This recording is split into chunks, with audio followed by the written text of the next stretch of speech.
En tant que vidéaste, on prône beaucoup l'utilisation d'une vidéo et on dit beaucoup que ça a un gros impact sur la stratégie de nos clients. Ok, mais comment mesurer cet impact? Comment savoir si notre vidéo a finalement bien marché?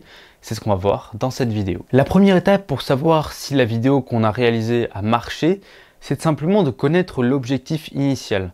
Parce que oui, on ne peut pas savoir si on a atteint la cible s'il n'y a pas de cible.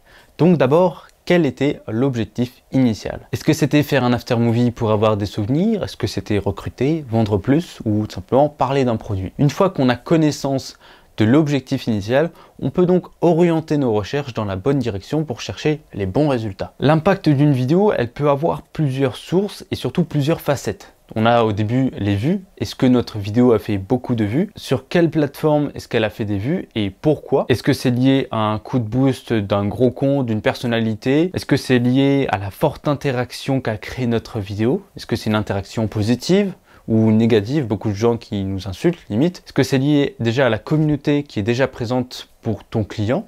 Par exemple, si c'est un influenceur et qu'il a toujours, par exemple, 10% d'interaction, si tu as 10% d'interaction, c'est normal. Si tu as 25% d'interaction, là, il faut se demander pourquoi est-ce qu'il y a eu 25% d'interaction, par exemple. Il faut bien comprendre d'où peuvent bien venir les vues de la vidéo et voir à quoi elles sont dues. Ça, c'est le premier paramètre d'impact d'une vidéo, le nombre de vues. Les retours, c'est le second paramètre. Est-ce que ton client a eu des retours des personnes qui ont regardé la vidéo?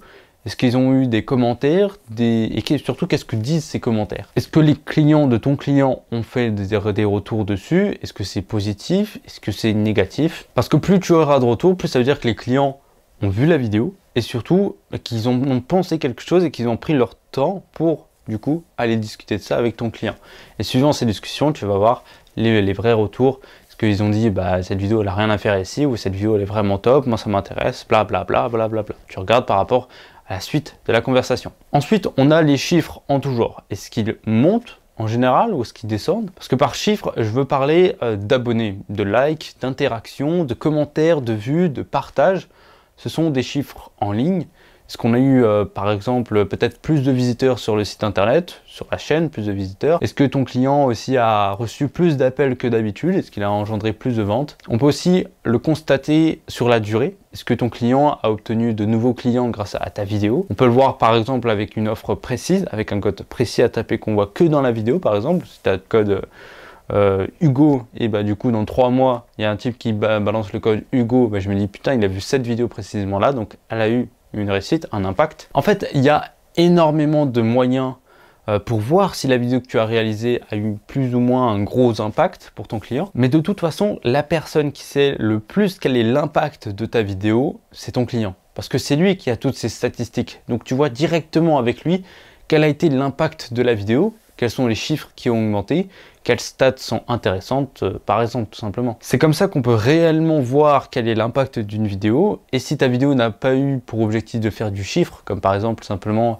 informer les personnes ou créer un personal branding, comme par exemple moi, mes WhatsApp mensuels, il suffit simplement d'attendre un peu, quelques trimestres, et d'en faire régulièrement.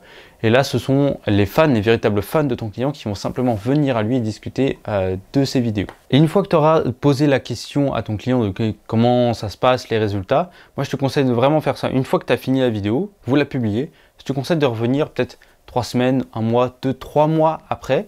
Tu refais un petit rendez-vous avec lui, tu dis bon écoutez, comment ça s'est passé la prestation? Déjà, tu regardes comment la prestation s'est passée, si on peut améliorer des choses, et surtout quels ont été les résultats de la vidéo. Là, vous analysez ensemble et vous essayez de voir si vous pouvez, du coup, si ça a été intéressant, si c'est intéressant de continuer à travailler ensemble. Et c'est là que tu peux te refaire des clients encore et encore.